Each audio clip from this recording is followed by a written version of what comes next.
ഇന്ത്യയിലെ മുസ്ലിങ്ങളുടെ രാജ്യസ്നേഹം വളക്കാൻ മോദി അല്ല അയാൾ അപ്പം വളർന്നിട്ടില്ല. അതിമനോഹരമായ പ്രഭാഷണം.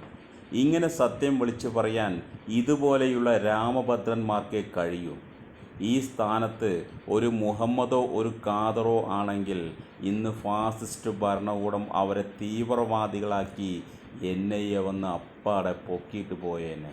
എന്നിട്ട് UP-യിലെ ഇരുണ്ട കാരാഗൃഹത്തിൽ അടച്ച് അവനെ വളരെ മൃഗീയമായിട്ട് കൊല്ലാതെ കൊന്നേനെ. ഇപ്പോൾ ഇന്ത്യ ഭരിക്കുന്ന ഹിന്ദുത്വ വർഗീയ ഫാസിസ്റ്റ് ഭരണകൂടത്തെ ഇതുപോലത്തെ നേരും നെറിയുമുള്ള ഹൈന്ദവർക്കേ കഴിയൂ. രാജ്യത്തിന് വേണ്ടി ഒന്നും ചെയ്യാത്തവർ ഇന്ന് രാജ്യം ഭരിക്കുന്നു. രാജ്യത്തിന് വേണ്ടി ജീവൻ കൊടുത്തവരുടെ പിന്മുറക്കാർ ഇന്ന് തീവ്രവാദികളായി ഇവരാൽ മുദ്രകുത്തപ്പെടുന്നു. നാടകമേ ഉലകം. ഇന്ത്യയിലെ മുസ്ലിങ്ങളുടെ രാജ്യസ്നേഹം വളക്കാൻ മോദി അല്ല അയാൾ അപ്പം വളർന്നിട്ടില്ല. ഇന്ത്യയിലെ മുസ്ലിങ്ങളുടെ രാജ്യസ്നേഹം വളക്കാൻ പണ്ഡിറ്റ് ജവഹർലാൽ നെഹ്റു അവിടെ വന്നു.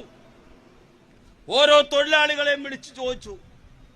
അവിടെ മമ്മൂഞ്ഞും പൂക്കുഞ്ഞും രാമഭദ്രനും ഗോവിന്ദനും ഒക്കെ ഉണ്ടായിരുന്നു. പക്ഷേ ഒരു പൂണൂലിട്ടവനെയും കണ്ടില്ല.